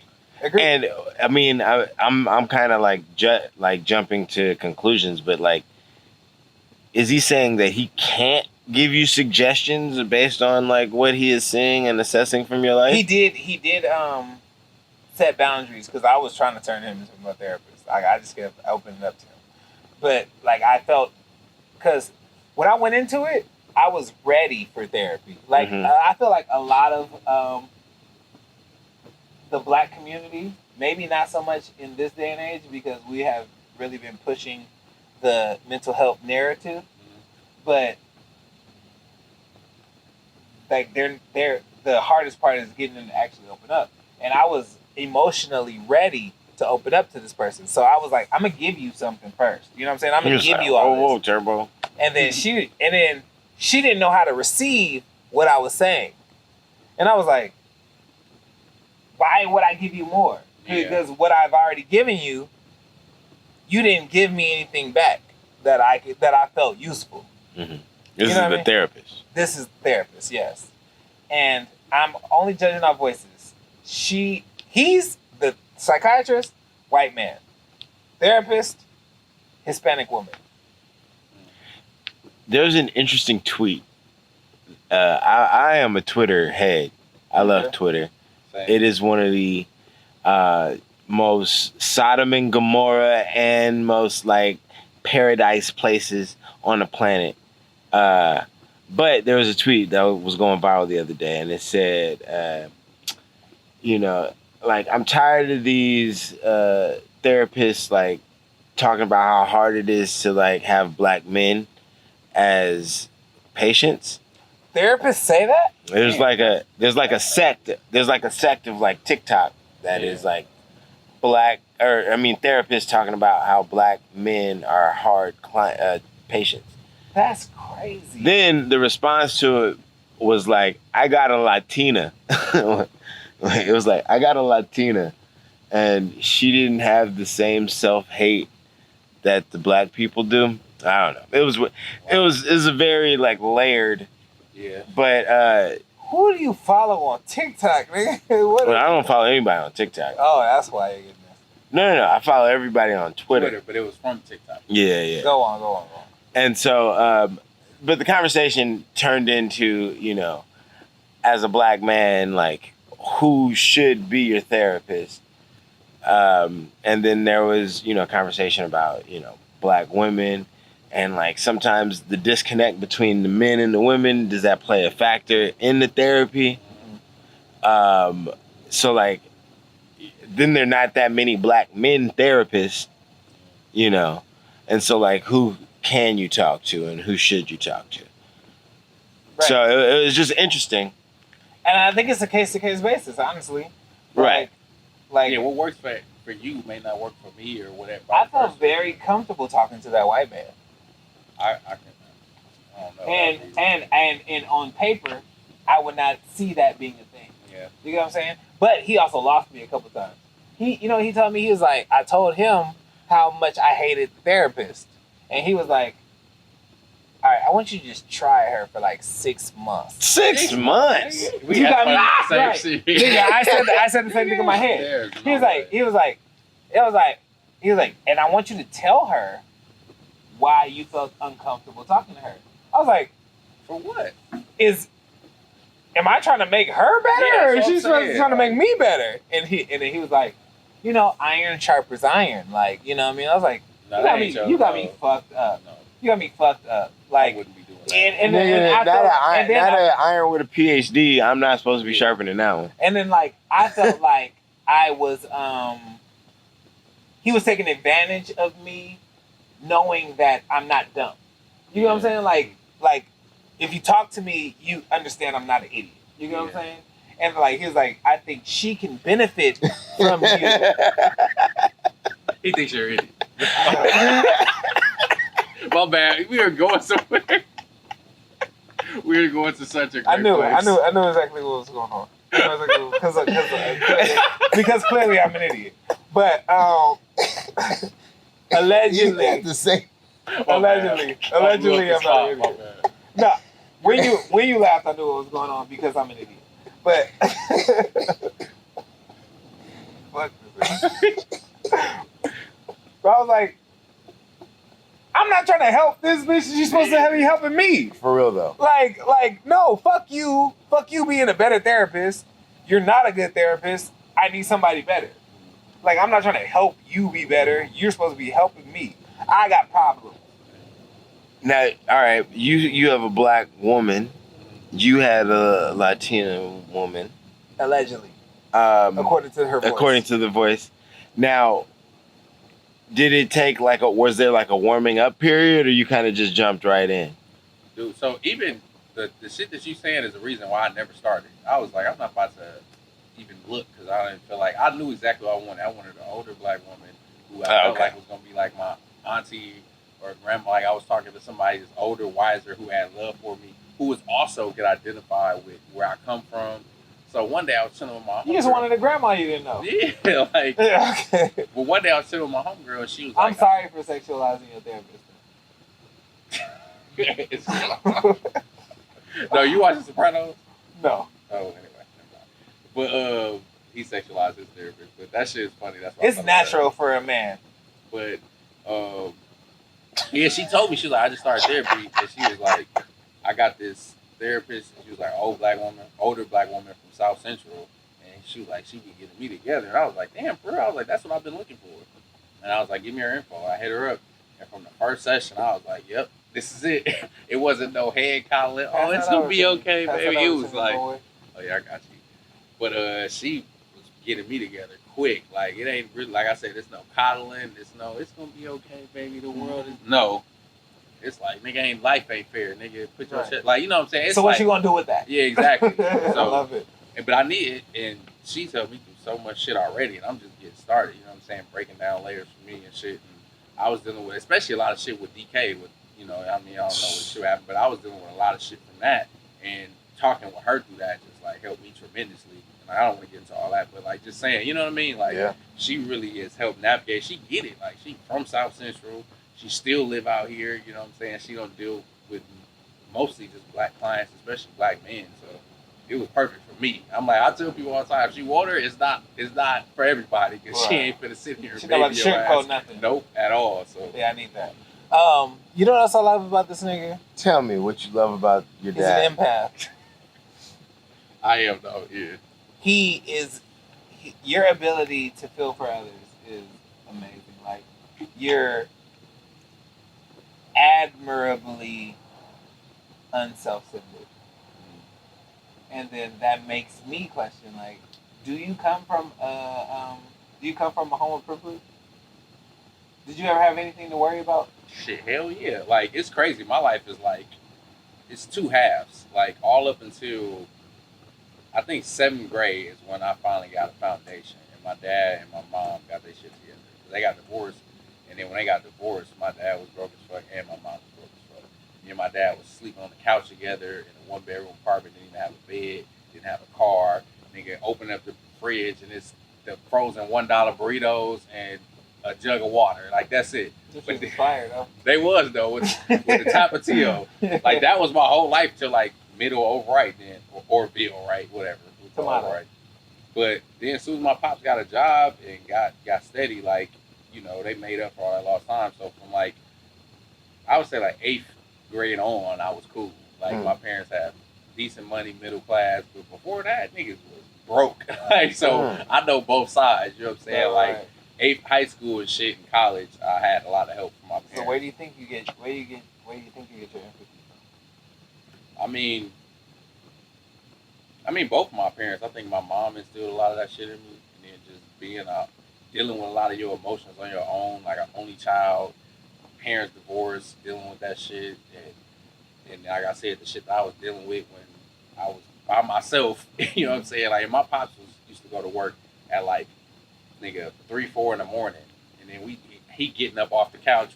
Some days we so close on the couch, like, I'll be like 11 years old, nigga. Imagine an 11-year-old sleeping, and I'm big, you know what I'm saying? Yeah. Like, and he getting up, and I'm there by myself, and I'm just like, that creates humility, you know what I'm saying? Like, I'm humble because of that shit. Like, that's humble beginnings, you know what I mean? And then, you know, family, nigga, honestly, like, I love my family to death, but it's like my family is grounded me, you know what I'm saying? We don't come from shit, you know what I'm saying? So from that, and then I just always led with humility, like, even more now, you know what I'm saying, now that I'm older in therapy and shit. But, like, I guess that's where it come from, just parents. My mom ain't gonna take no credit for that shit. She be like, you your own person, I ain't got nothing to do with it. But I'm like, nah, y'all got something to do with that shit. I know where it's coming from. So I would just say that, my parents, really, honestly, in the upbringing.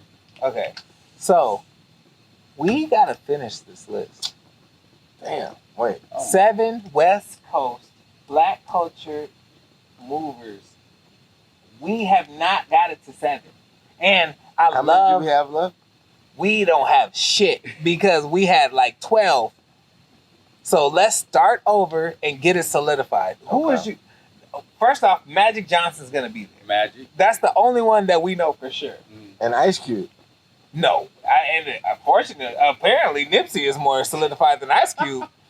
We were talking about Nipsey and Magic, but Nipsey is on there. Nipsey has to be on there. Magic Johnson, Nip, Ice Cube. John Singleton. Snoop. No, we was trying to add Serena. That's what it was. We had 7. We Snoop has to be on there. Who were you taking out? Snoop is probably more influential than Dre. Y'all started talking about like Mustard and Dollar Sign. Mustard can't be on there. Mustard is a legend. That's it. He deserved. If we were talking strictly hip hop, Mustard has to be on there. But black culture, no. So if we have to whittle it down and we have to choose between Dre and Snoop, it's Snoop. Yes. 100%. Yes. Okay. So we got Snoop Dogg. Serena. We have Serena Williams. We have Magic Johnson. Ice Cube. John Singleton. Issa Rae. And Nipsey. And Nipsey Hussle. Are we standing on that 7? I'm still standing on Tookie. Because Tookie ain't in that. So who you taking off to put Nipsey, you got to take out. If you're gonna put in Tookie, you got to take out Nipsey. There would be no Tipsy. There would be no Tipsy. There would be no Tipsy. It was for Nookie. There would be no Tipsy. It wasn't no Tipsy. There's no Nookie if you're not tipsy. I mean, facts. But so Serena is on there though, because I would say there needs to because we have female representation with Issa but like who did more, Issa or Serena? Issa. Are you sure? I'm nigga? positive. Are you sure? No, nigga? Y'all gotta really think about this, right? Because listen, I'm a Issa stan. Of course. But I seen it from jump. Yeah. But Serena, like you haven't seen Serena, but Serena is more inspirational, maybe because of the height she took. Like, so then, what are we even saying right now? But nigga, is Serena putting money in pockets like Issa is? You know, I don't know. People Issa employed in the city. I don't know. She put money in your pocket. You raced her. You got paid for that race, right? No, I didn't. Oh, I got a passport because of her though. Oh yeah, you paid. Serena ain't got enough. Yeah, I paid. She ain't got no businesses over here. Facts. Like, okay. man. Yeah. No. Then I don't. Listen. This nigga used to put money in my pocket, so she's over Serena to me. But I don't think that's the differentiators on this list because I think there's niggas. None of them niggas put money in my pocket besides Issa. So. But who impacted you specifically more? Then? Think about that. I don't think how much Serena has impacted you specifically. But I gotta fight for the black woman. Issa is a black woman. Yeah, I know. But I'm saying like you want to fight for another black woman. I want to fight for more than one black woman. Well, I'm saying like Naoki Ozuna. What's that girl name? That's the tennis player. Osaka. Yeah, ain't no her without no. This was Serena over Lisa Leslie. Lisa ain't making it, bro. Right, because Serena got it. Like Issa and Serena. I don't know, man. Lisa Leslie, man. I fuck with Lisa. Inglewood, stand up. Lisa Leslie, stand up. The WNBA ain't doing enough to put Lisa on the list. Yeah, nah. I mean, it's no shade. I'm gonna get something to drink. It's more shade to You gonna do it now? Get something to drink. It's right here. Oh, you want a soft drink? Yeah. Yeah, man. I think that's. If we want to put Serena in there, then I guess maybe. Who gotta go? Cause look, Snoop. Nipsey ain't coming off. Magic Johnson ain't coming off. And I gotta be real with you, Nip's at the bottom. And Tupac is not going on. No. Mainly because insane. I feel like It's insane, y'all. Nip would be a stronger candidate had he lived longer. He was just getting started. But okay. As far as legacy building goes. Who on that list, if they passed away, would have that funeral and that shit in the city the way he did? Nobody. Exactly. But like that's the impact right but there. like you also wait. the reason he was Everybody on that list. What are you talking about? No, ain't no Rolls Royces driving down like He's fucking If Ice Cube dies, there's no Rolls Royces and shit. Ice Cube dies, Goodyear would put Ice Cube's a pimp on the blimp. And they've never done that. You know they put Today's a Good Day on the blimp because they don't condone the word pimp. Well, they would do it again and say today's a good day. They're not going to put pimp. I think that they might make an exception if Ice Cube does to put pimp. Ice Cube's a pimp. They would do it for one day. I think they would. I think somebody would pay. I just think Serena ain't on there, man. I'm sorry. You saying no to Serena? I'm saying no. Oh, she's so. I know. Serena is losing to Issa, but I still think Serena needs to be there. I think the West Coast deserves 2 women representatives. And there's not another woman? 2 is enough. But of these, I'm saying, are we not missing out on like an obvious like? Lisa Leslie? No. No. Hear me out. Talk to me. Regina King. Oh, I would put Debbie Allen before Regina King. Yeah, I would put Debbie Allen before Regina. Debbie Allen got real estate with her name on it. We can't make it about like the career. I'm talking about specifically where they impact the city. I know. Debbie Allen has more impact here. Debbie Allen. In the city than Regina. Honorable. Regina, you're not making this list, but honorable mention to Wendy Raquel Robinson. I mean, influence of the culture. Wendy Raquel Robinson like influenced all the greatest of the West Coast. There is no Issa Rae in the way we have Issa Rae if there's no Wendy Raquel Robinson. So AGC like birthed a lot of niggas. So do we need to rethink this list? We gotta rethink this list. But keep like, talking. I gotta go pee pee. We gotta pee pee. I do. Keep talking because Wendy needs to be talked about. But so like we gotta rein it in a little bit though. You know what I'm saying? Like we're getting a little unhinged. We gotta really look at the facts and the impact. So I think R7 is. And so how come Kendrick isn't on there? Because bro, like Kendrick to me he's my GOAT right now. But Jay-Z by is this my favorite. criteria, whose like pockets he putting money in? That's what I'm saying. Like Kendrick ain't outside, bro. Like I love Kendrick, nigga, but like he ain't. Like that's why. What you mean the shit for the hood, like the Compton, the shit they do in Watts. Yeah. I mean, maybe he doing shit that we don't see like that, but I'm just saying. Okay. I am a big fan of Nipsey. Put me on if I'm not. But like, whose pockets was he putting money in? Bro, they live. First of all, we right around the corner from the whole corner store that they. Right. That whole shit. That was employing. Yeah. Okay. And then the Vector 90 shit that they started that was teaching black kids tech in our community right around the corner. You know what I'm saying? That's real. I think DJB is right in saying had Nip lived longer, he was just getting that foothold in all of that shit that we would know the impact so much stronger. Like they're doing their best to keep his legacy alive and shit, but there's a lot of way he was doing something that he was chosen to do. Yeah. Not everybody can just pick up on the shit that he does just because he wants to. That's a gift. I'm about to beat these rap fast. I think Magic is number one though. Yeah. Magic has to be number one. And then Snoop is just he's more iconic. You know what I'm saying? Snoop is Little there League too. football and shit. Oh yeah, Snoop, come on, Snoop League. That's what we gotta measure it by though. You know what I'm saying? That's why I'm saying we can't just add like I love Regina King, you know what I'm saying? But like what is those impacts? You know what I'm saying? We can look at Issa and see Hilltop with its pure difference, see all the jobs, employing people. We can look at Magic Johnson Theater, we can look at all the businesses he put here, people he employed, you know what I'm saying? The people that he touch in the city. Well, we think cultural impact though too. Like it's a gang of people, man. It's a lot of legends. We got a lot of legends. No, I think Cube fits this criteria because all the Fridays and shit, he was doing the same thing. He was employing niggas in the hood, Beast of those. in a real way for the first time. He gave us that. Y'all added more? Right. Yeah, hell yeah. No. Karen Bass, Maxine Waters.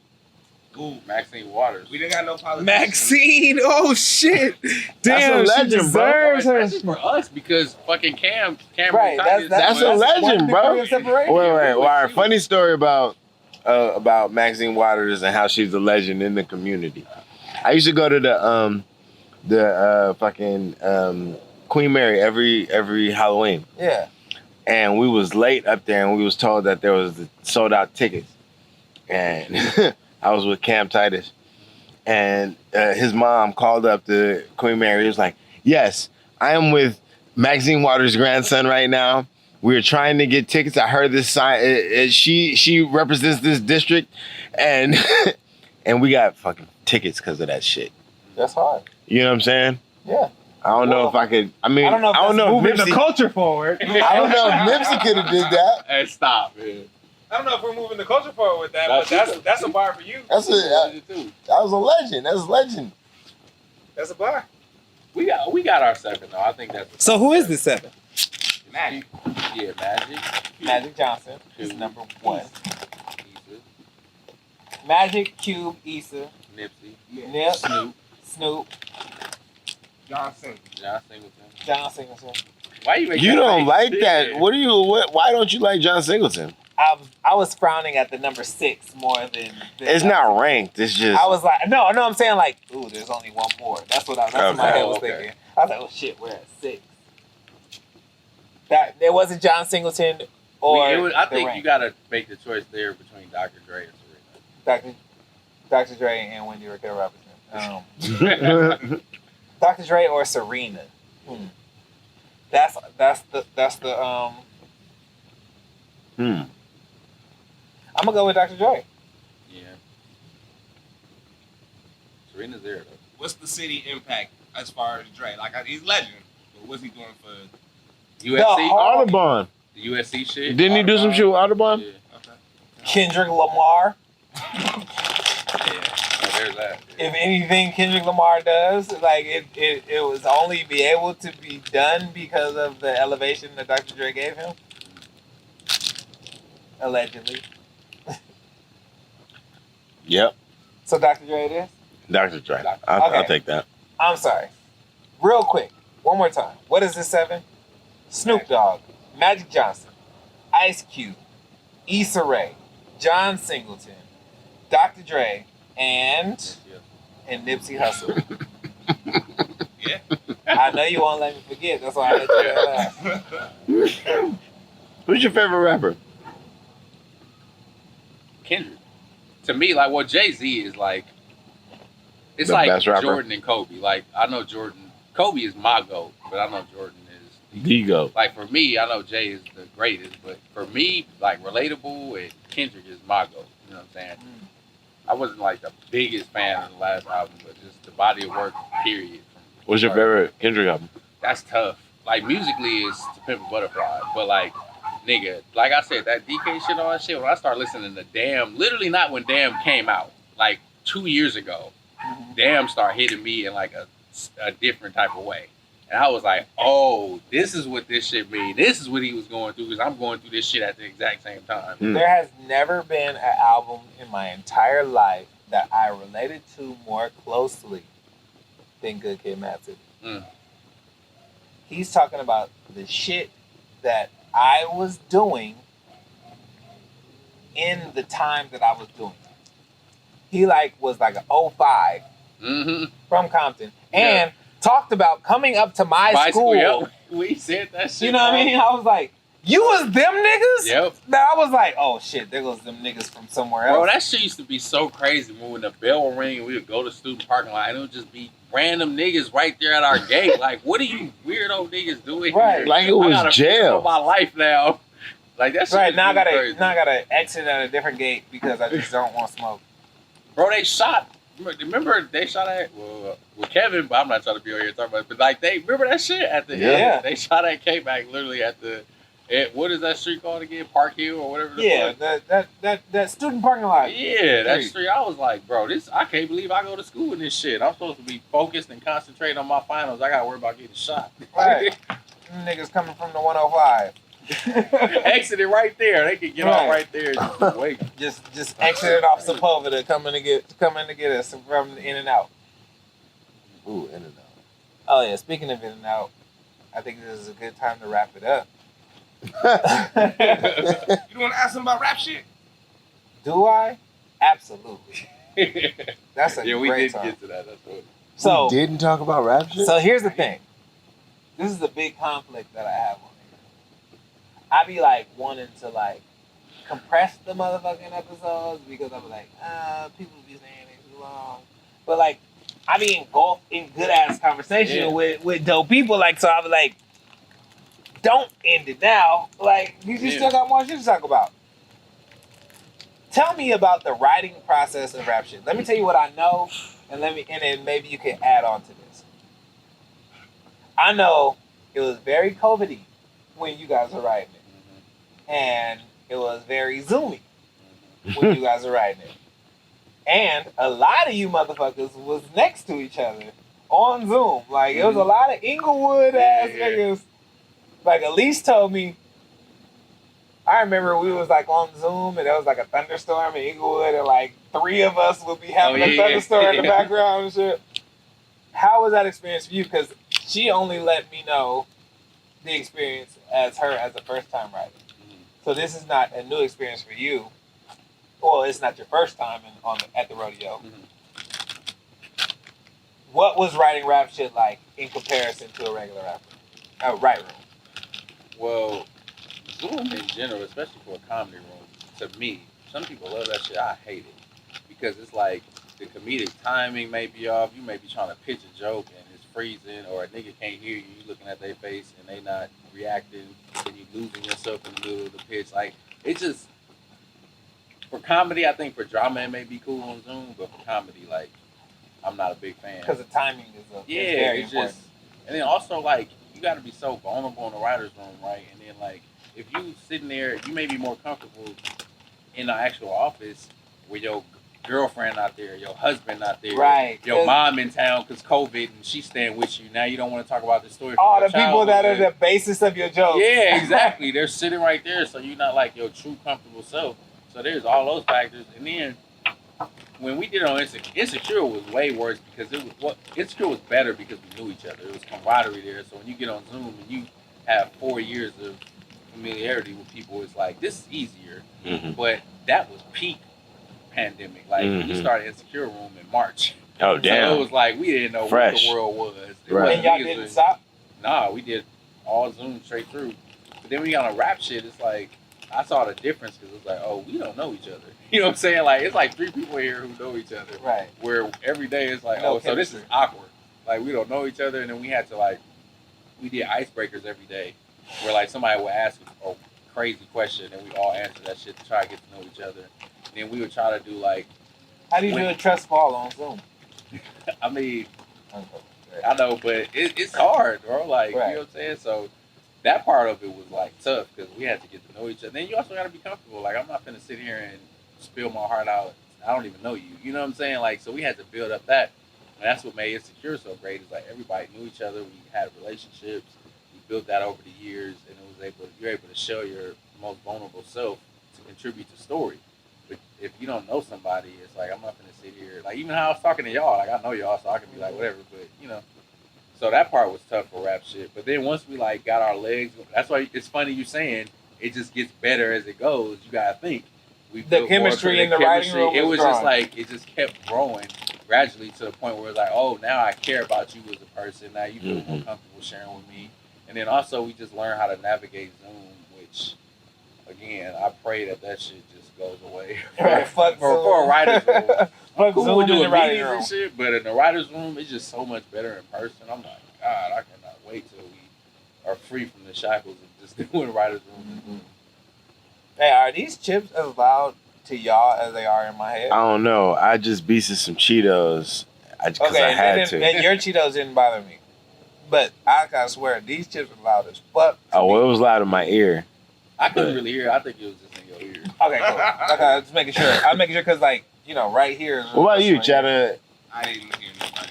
This nigga ain't got the headphones on. He's half-assing his job. But what was I gonna ask? So that's interesting that you say that the chemistry grows in the writing room as it grows, and we can kind of see that on the show. What is the chemistry like, and how is that relationship built between the writers and the actors? It all happens on set. Like you That's have just to on set. Yeah, it has to be because you can't. Even when we did our table reads on Zoom, so even that is like they don't know us. You know what I'm saying? They hopping on, they just seeing a whole bunch of unfamiliar faces, and they have to perform for, it's execs there and writers there, maybe pressure. But once you get on set, it's like you really get to build those relationships with, the actors and the writers. And sometimes it gets difficult because it's like the schedule of production is just like, it's so fast paced. And you know what I'm saying? You don't always have time to sit there and try to be buddy. It's like, we got shit to get done. But, that's like, I feel like one of my specialties. I try to go make real human relationships with everybody as much as possible because I can see like, okay, they may be feeling some type of way, so I'm gonna go talk to them and try to gauge how they're feeling and rein them in a little bit, take a little bit of pressure off of the situation. But with the actors, man, it helped that of course Ida was one of our in the writers' room and she was our lead. She was like a little bridge, but I built such a good relationship with all the cast because I went to Miami, bro. I had to. Mm-hmm. They called me. I was at a backyard function out here, and they called me like, "Man, we need you to come down to Miami." And I was like, "Shit!" And I was like, "When?" They was like, "Friday." It was literally Sunday. I'm like, "What?" Like, y'all need me there by Friday, and I have to pick up and move to Miami. How long were you there? 3 months. Damn. 3 months. Moved to Miami and did damn near almost the whole. Like they did a lot of stuff. We had to reshoot so much. So yeah, I moved down there and one of the writers covering set. So I built like. Wow, that's awesome. Man, it was crazy. Bro. So I've heard this about filming in Miami, and tell me if you agree or disagree.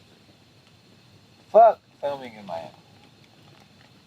It is not easy, bro. Like it's so hard because one, they don't have the film industry infrastructure that we have in LA, New York, Atlanta, whatever.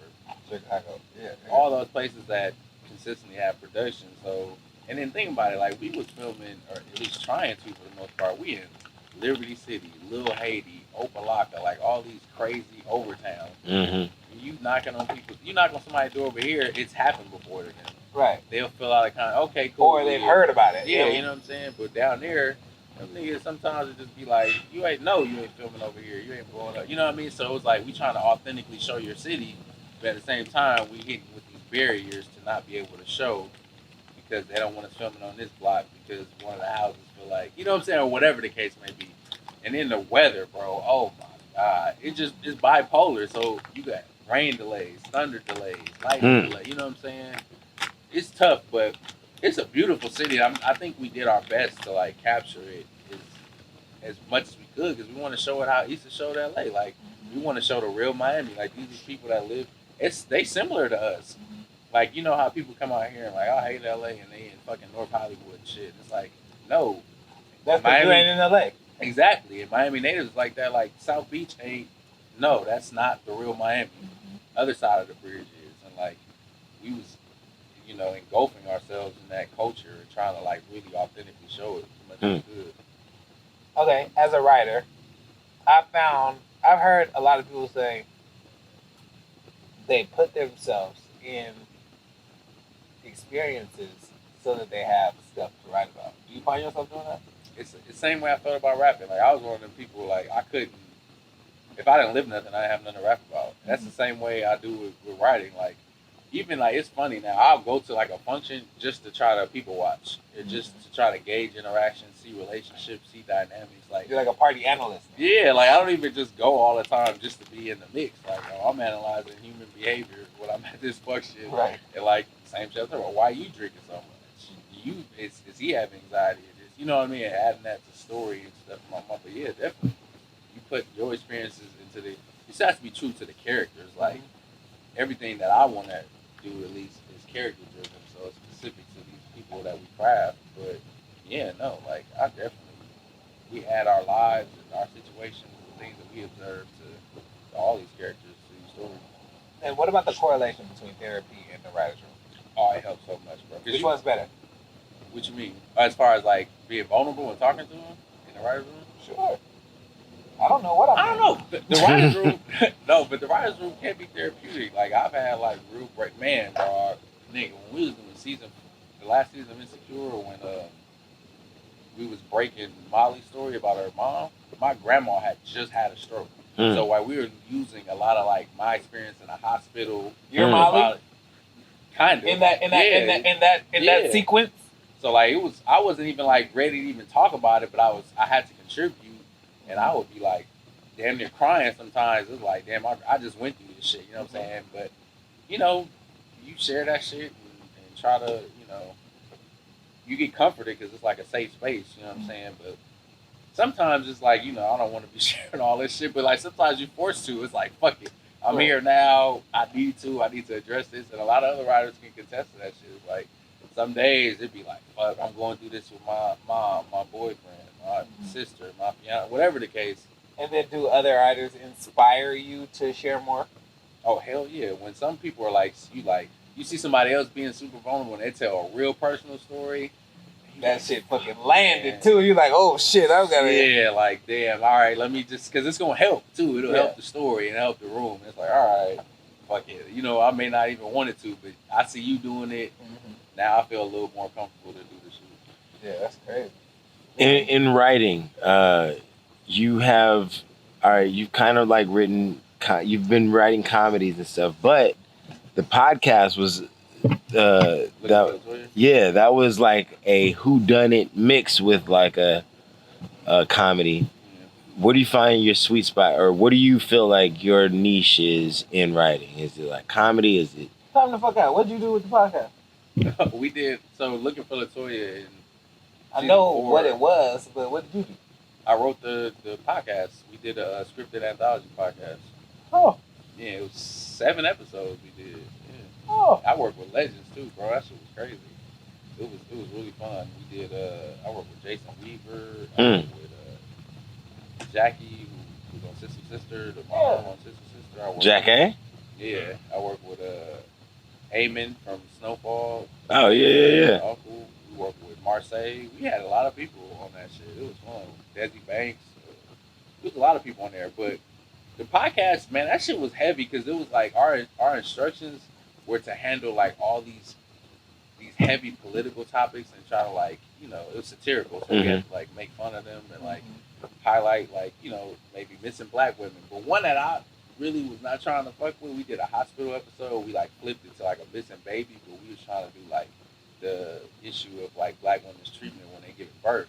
And I was not trying to write that shit because that shit is like scary to me. And I was like, I don't want to tackle like no black woman giving birth and getting mistreated. So we ended up doing like a missing baby in the hospital. But for me personally, it's like whatever the story fits. Like if I come up with something, I feel like it's a drama. Like I'm down for that. You know what I'm saying? If it's a comedy, whatever the tone is. I found out in the room like everybody in the room plays a part. You know what I'm saying? Some people are like a heavy joke niggas. Like a nigga who can just say a million, like Insecure, like Phil, Prentice, Issa, Natasha, like they can just do so many jokes. And like that ain't me. Like I can't pitch 30 jokes on one line. I'm funnier in script than I am in like joke pitches, but like I'm a story guy, you know what I'm saying? Or I give experience to the room or like a little flavor. So I'm just like, I'm a chameleon, bro. Like I can, you know, navigate and try to get in where I fit in. I don't know if you know this about yourself, but what I've heard about you, you're invaluable to a writer. Invaluable. Like if what I've heard is you're next up. Like your time, you have not peaked yet. You know what I mean? Like, and your time is coming, and you are the one to bet on. That's what I've heard in the streets. It's hard to like. That's not hard to always take compliments, but it's just like, damn. But how do you receive that? What are you supposed to say to that? Oh, okay. No, that's like that's something I'm working through of like dealing with. Pressure ain't real, but I be feeling like I be putting pressure on myself from even you saying that, right? Because I feel like I owe it to like get it to a certain point to even help us out. Because I know we all, but like I gotta stop putting that pressure. You know what I'm saying on myself, but right. Nah, that should be. People be telling me that so much. I'm like, what? I met with a young black writer who works. I won't say for sure his name or anything, but he said that too, and I was just like, he don't know me from like a can of paint, really. He just know me as a writer. He don't know me from L.A. He don't know me from shit. And then we met, and he was just like, man, I just really want to connect with you. He was just like, I think it feels like you the next black showrunner. You know? I was like, what? Like, why do you? It was so crazy to me that he said that. I was like, what? Yo, I mean, we didn't really go into it, bro. But like, I've seen kind of like your rise. You know, you didn't start off you weren't a writer that just like submitted to some camps and some, you know, festivals and then won that. You were a PA, you were an office PA, you know, I saw you on stages like multiple days, you know what I'm saying? Like putting in the actual work. So like it was a combination of being there at the right time, putting in the groundwork, and having those connections that like put you in this position. So like it's, you know, it might feel like it's a surprise to you, but it's something that you've been working towards and other people have been seeing that shit. So like, you know, get used to it. I've never been surprised to see you anywhere that you, all your accomplishments that you have accomplished, I'd be like, oh, that makes sense. Yeah. It'd be crazy sometimes though, dog. Like, I'd be really thinking about it when I talk. Like, it's like, what? Like, nigga, I was doing all this shit. Like, I nigga working with Pharrell, touring with Chris Brown. Right. You know what I'm saying? And now I'm writing shows with Issa. Like, what? Nigga, that don't even make sense. Like, if you look at it in a just from a like if you had to write it out, like damn, I guess so. Yeah. Like, all right. Like, yeah, that shit did happen. Like, right. You know, whatever. I be having to catch myself with that shit too. I'd be like, I mean, if I wrote out what I have done, like, yeah. Bro, y'all, man, no, real shit. I was telling y'all this shit. It's funny, this nigga tricked me with this shit when y'all faked the beef. But I was like, y'all shit, bro, I used to literally, because, nigga, when Pharrell was trying to sign Overdose, and I found out about, what's this shit called? I Am Mother. Mm-hmm. And then they did season 2 of Aqua Black Girl and shit. And I started just watching y'all shit. Like, I was legit, like, fan. Like, I wouldn't even hate y'all saying, like, but I was tapped the fuck in. Like, that shit is legendary, too. Like, you know what I'm saying? And I know y'all talked about bringing it back and, like, finding versions of it. But, like, you gotta, you know, it's a time and place for everything. Like, I was telling you before, like, I'm trying to establish myself as somebody who can really move shit in this shit, not just, I have no problem being a vessel and being an asset. But like, I gotta eventually get to a point where I can really do something standing on my own. Mm-hmm. And like all that shit matters. Like we gotta bring all that shit back, you know what I'm saying, when we can. But it just, that shit is not easy. Fact. No, it's a heavy task. And it's a lot of people to lift on the way to doing that. You know what I mean? So Blue. Go away, bitch. That's one of my favorite things about having a girl, though. Oh, you can literally say bitch. Yeah. And there's no politically incorrectness about it. That's it. I'm gonna try to wrap it. Yeah. Oh. I'm gonna try to wrap it right now. I appreciate you for coming out. Thank you for having me. I always feel weird wrapping the shows because I feel like we could just sit here and talk shit forever. But these files get so large. They get so fucking large. Do y'all edit shit out? No. Sometimes. Because I watched one and it felt like it was a long raw. Which one? Good look. Oh yeah, that was nothing touched on that one. Yeah, nigga. Like there's 97% of the time nothing happens. Unless somebody comes back and was like, yo, do not. You know what I mean? Then ain't nobody trying to go through that. Because then I got to find out when the fuck it was. You know, we've been sitting here forever. Like, nah, ain't nobody trying to do all that shit. We got the camera switches. That's all we really need. Like, you know what I mean? And let's just put this shit out. Like, fuck it. And I appreciate you for helping us. Like, this is a real fun adventure that we're going on, trying to showcase all the impressive people that we know. You know what I mean? Like, this is kind of a flex for us. Like, we're like, listen, we know motherfuckers. You know what I'm saying? And we appreciate you being a motherfucker we know. Listen, we appreciate you doing your shit so that we can show you off. You know what I'm saying? Thank you for being our medallion for an hour and a half. I appreciate y'all having me, man. You know, we really like. It's like you say day one, but it's like nah, for real, nigga. Like it don't go further back than that. No. At this point in life, like we've known each other for half of our lives, which is crazy. Right. That's That's just what it is. Like we getting old. Right. You got a real ass, like, I came here, I was like, this nigga got a real daddy house. Like, his kids run around. This nigga got a backyard, bro. For the like, kids. I'm like, it's really. Right, you gotta raise 2 seats at the toilet and shit. Like, that shit weak. Nigga, you ain't never been so tired, nigga. You gotta, like, you're too tired to pull up the potty training seat. So then you gotta, like, half sleep, aim more precisionally into a smaller target, and like as men we don't really have that good of aim in the first place. So you're like you going from here to here, right, nigga, at 4 o'clock in the morning, nigga. And I gotta tell you, I have had to clean lose up a lot of fish. I have to lose some fights. Listen, like people have come at me the next day. What are these? What are these yellow polka dots? And I was like, I had to own it. But like, it is what it is. You better blame the kid. Yeah. What? My kids don't wake up. It's either in the bed or in the toilet. if it happened before the sun came up, it was an adult. Yeah, I got you. That's just what it is. But kids are dope. Let me stop playing my kids like they're not dope. I know I talk a whole bunch of shit about my kids, and I will stand on it till the day I die. Fuck these kids. But they are the blessing I would not wish on anybody. If you like your time. If you don't give a fuck about your time that much, if you can like dilly-dally with your time, have some. They're amazing. They look like you, and they act like you.